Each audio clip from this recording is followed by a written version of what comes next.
महात्मा फुले यांच्यावर आधारित चित्रपटात कोणतेही दृश्य वगळू नये, तो जसाच्या तसाच प्रदर्शित करावा अशी एकमुखी मागणी आज अमरावती जिल्हाधिकारी कार्यालयासमोर करण्यात आली आहे।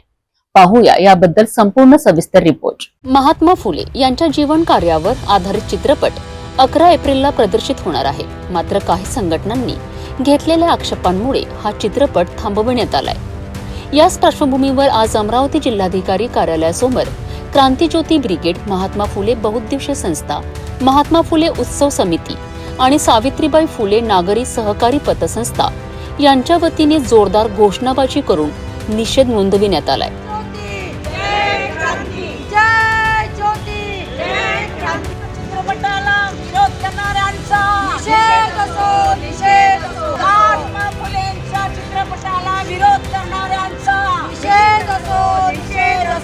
महात्मा फुले व सावित्रीबाई फुले यांच्या कार्याचा संपूर्ण इतिहास सत्यावर आधारित आहे।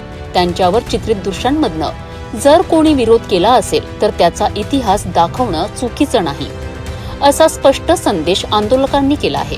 चित्रपटातील एकही दृश्य वगळू नये आणि तो लवकर प्रदर्शित करावा अशी एकमुखी मागणी आंदोलकांनी निवेदनाच्या माध्यमातून केली आहे। जर दृश्य वगळण्यात आले तर महात्मा फुले यांचे अनुयायी रस्त्यावर उतरून तीव्र आंदोलन छेडतील असा इशाराही यावेळी देण्यात आलाय।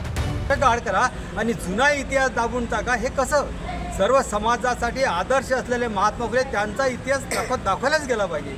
ज्या लोकांनी त्यांना त्रास दिला तो त्रास लोकांना कळलाच पाहिजे आणि तुमच्या पिढीला देखील तुमच्या ज्या भविष्यात जे तुमची पिढी आहे, तरुण पिढी, त्यांना परिणाम वगैरे होणार नाही। त्यांना तुम्ही समजून सांगा की आपल्या लोकांनी पूर्वजांनी जे केलं आहे ते वाईट कृत्य होतं, अशा प्रकारचं वागणं तुम्ही करू नये असं तुम्ही समजून सांगा ना।